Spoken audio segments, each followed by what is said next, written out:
What is going on, lads? Jack here, and welcome to episode 20 of The Road to Glory with FC United of Manchester. This is I guess it's a landmark in the sense it's 20 episodes, which is, I guess the Pentagon Challenge has already progressed, so it's not as big a, achievement as it should be, but it's still got like a decent landmark to reach. So hopefully you guys are enjoying the series.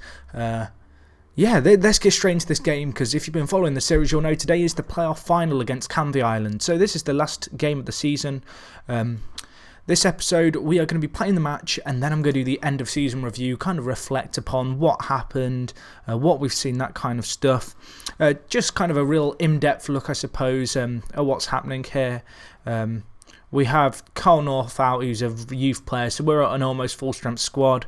They've got a few players out. We are favourites to win against Canvey Island here. In the two previous meetings that we've met, there's been one win and one draw. We won 4-1, and the draw was a 0-0 ball draw. The game today is actually at our stand. I'm not sure why, but in the Blue Square Bet North, the playoff final is played at the club who finished higher in the league's ground. So because we finished third and Kettering finished second, and Canvey beat Kettering, who finished second, because they finished fifth. So basically, because Canvey finished fifth and we finished third, we get to host. So I'm hoping for a really good attendance here. In the previous semi-final that was at our stand, we got an attendance of 7,000 people, and that generated about £25,000, which is a lot of money for a team of our size. Hopefully we can get even more people in the ground today. I think the maximum attendance we can have is 11,000. It'll be interesting to see if we can beat the record today. But anyway, enough rambling about that kind of stuff. Let's get straight into the game. We're at home. We are the favourites to win this. We've got a full strength squad, bar a few players actually going to travel up to be with their national squad. So actually Gunn, Gunn and McNaghton are both on international duty with their under-19 squads, I believe. So they're not going to be with us for this game, which is, I guess, slightly unfortunate. Just going to be going with really the full strength squad. These guys have done a good job all year. I have faith in them to really push on this game and really take the bull by the horn, so to say, and really do well against Canvey Island. We are the favourites to win. We are at home. They're playing with 5 in midfield, which could be interesting. But it's really going to be how we get on. Well, I mean, if you watch the previous episode, you'll know we've not lost since... Well, we've lost 2 since November. So to lose 2 games in 6 months, that's like a very impressive record, and hopefully we can keep it going. I'm just going to tell the players to play their natural game, and if they do that, we'll win the league. I'm going to have the highlights on extended. They are already on extended for us. How kind. So this is going to be a big tense game. I'm also hoping that after the game I'll go into lots of detail for you, talk about plans for the next season. I do have kind of a plan for if we don't go up, if we lose this game, but really looking to win this game. We are the favourites, as I've said, and I just feel like we have a really strong squad in terms of just pure quality. Interesting start though, pretty 50-50 on the possession front, but they have just got the first shot away. Of course, extended highlights always make things like this so much more tense to watch, and I'm not the best at dealing with tension, especially on live commentaries. But 5 minutes in and it's 0-0, so at least we've held out for the first 5 minutes. Nothing like conceding an early goal. I seem to always have a habit of doing that with my teams. We always seem to have to come from behind in these kind of games. I don't want to have to do that today. It'd be nice to just, I guess, do it the comfortable way, but football is never like that. We are controlling the ball, but we're not creating enough chances. So I'm going to switch to attacking and retain possession. I mean, you've seen this change in a few episodes where I did it with Beijing IT as well, where this is one of these formations where if we're having a lot of the ball but we're not really creating anything, just switching to attacking seems to make an absolutely massive difference. From my own experience, overload really doesn't do anything in terms of changing how players play, but switching to attacking when you've had a lot of the ball definitely seems to play a role.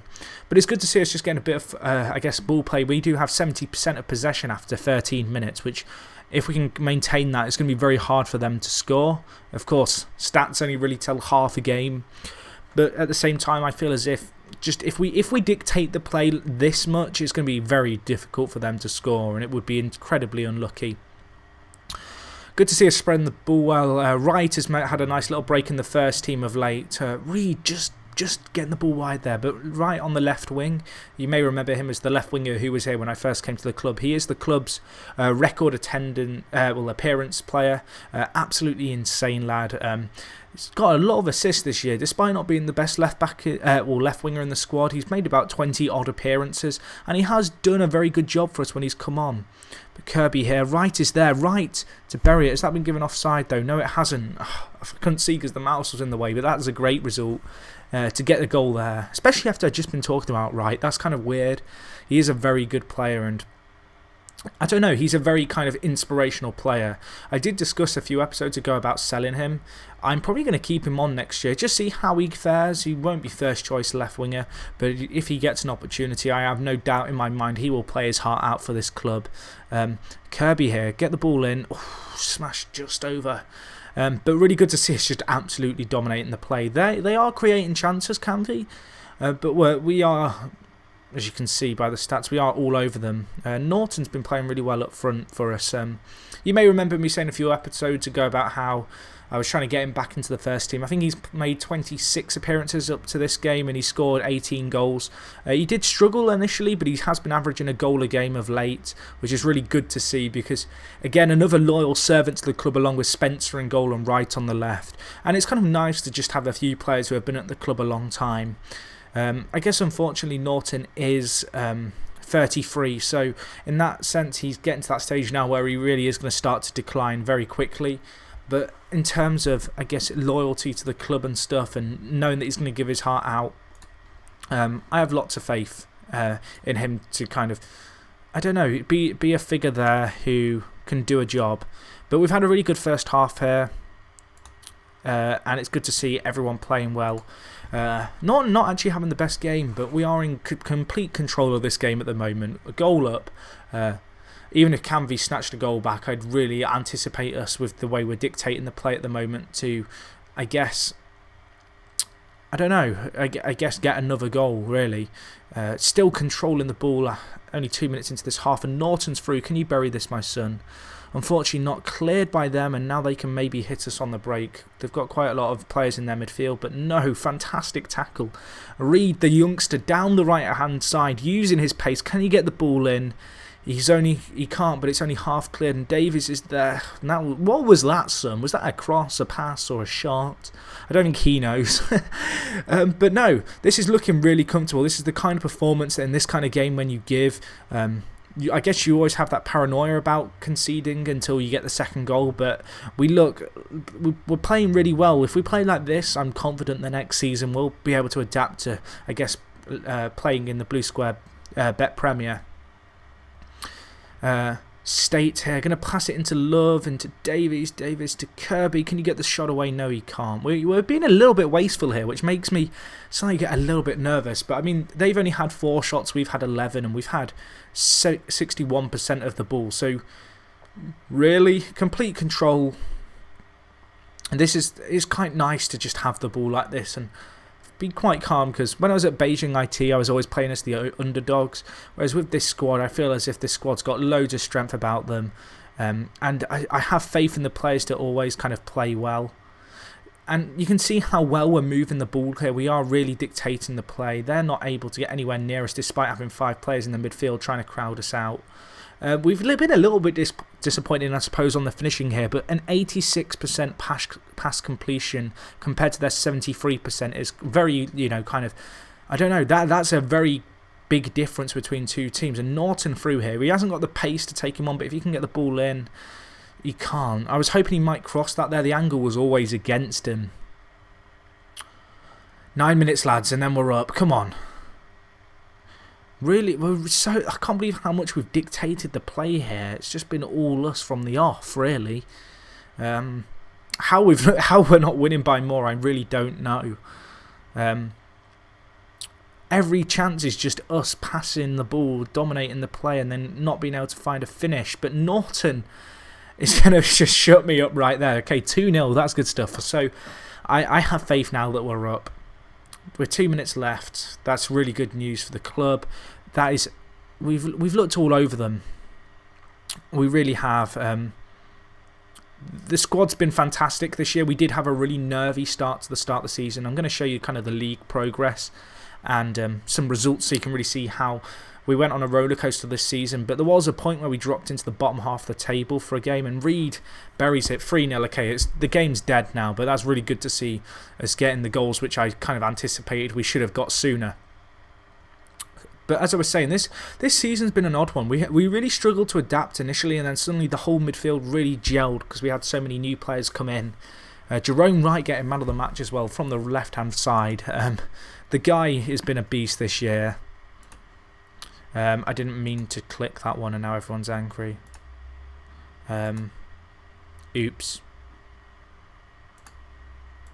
I clicked the wrong one, and loads of people got complacent and confused. I don't even know. But it doesn't even matter. 3-0. Very comfortable win in the end. Their keeper, who's their key player, conceding 3. Jerome Wright getting 2 assists and a goal. That guy, been here since the beginning. The longest serving player in this club's history. And all these players can now have the rest they deserve because they've been playing a lot of games. But let's cover the season, because I suppose you guys will really want to see kind of in terms of how well we've been playing. Morale is insane as well. Let's have a look at some of the key standout players for me this year. So I guess first and foremost, player of the season, at least in my eyes, is Alex Evans. This guy played all 45 league games for us. He also played all 8 cup games we had. He's not missed a match. 53 appearances in a year is a lot to expect from a centre-back. In that time, he's got 6 man of the matches. He's got a... What else has he got? He's got 6 man of the matches, only 7 yellow cards, which isn't too bad for a centre-back, and 6 goals as well to add to his name. Been a really fantastic player for us. Another guy who's been really important for us is Lindsay. He did have an injury halfway through the season, which left him on the sideline for a little while. He was out for 4 weeks with a broken rib, and that was a little bit, I guess, disappointing. And he also had a few other injuries in the year. But since then, he's come back really strong.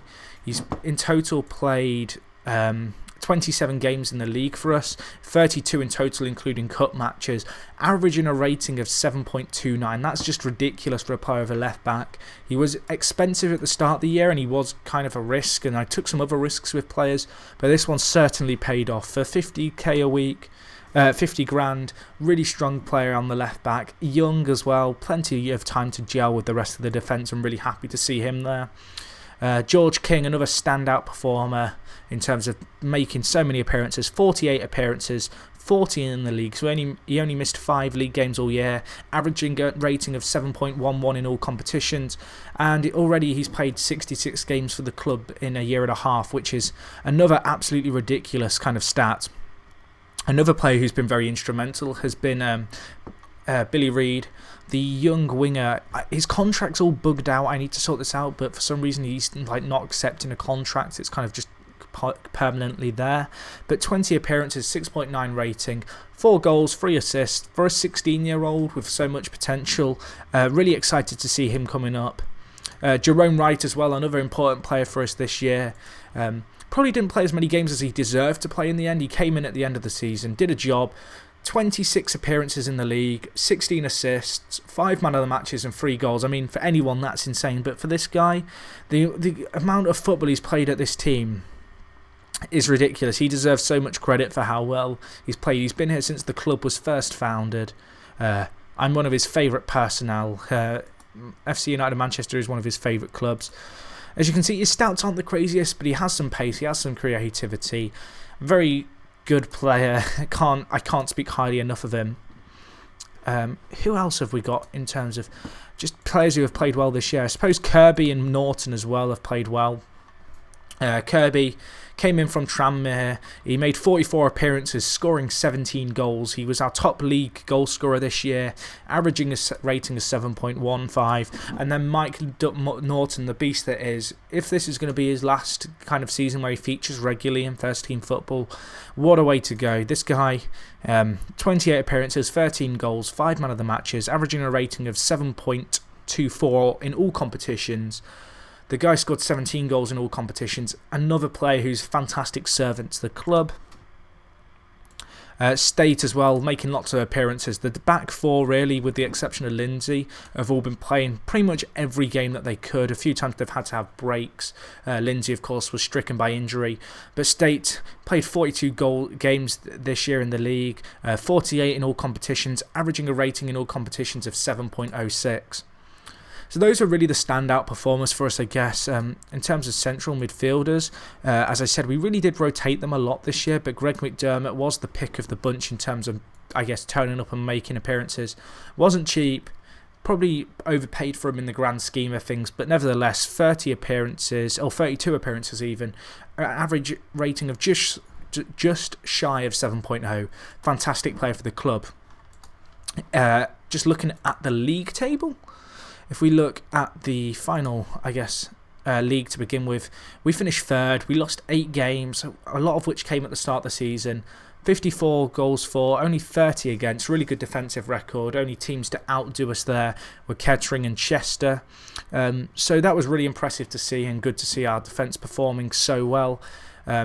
In terms of past positions, so you can see kind of how we moved up and down the table. You can see we started off brightly, and really we looked as if after 12 games we were going to be challenging for the playoffs.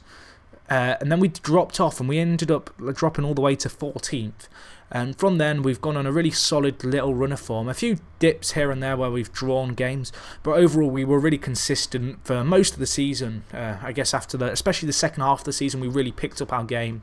Didn't drop many points, and in the end, the end of season kind of form that we had carried forward into the playoffs, and was enough to see us through. Where is player stats? Player stats. Let's have a look at who's been playing well in the league. Average ratings in the league, 2 of our players feature on the list, those being Alex Evans and Johnny Lindsay. Both players tied second on a 7.29 league rating. Absolutely insane stuff. Alex Evans, the pick of the bunch in terms of appearances in the league. He played every league game and all 3 playoff games. Kirby finishing tied third for league goals behind Spray and Mulligan, who both got 21 goals each, but 16 goals for a central attacking mid is very impressive. Jerome Wright finishing second in terms of assists. The guy only played 26 games of a potential 45 in the league, so to be there, second on assists from the left wing is fantastic. Mcnaughton, highest shot on target ratio in the league, fantastic player. And Jake Kirby as well, featuring in the players to get most man of the matches with 6 this year in the league. So that's kind of, I guess, the stat side of things. And this season's been a very good season.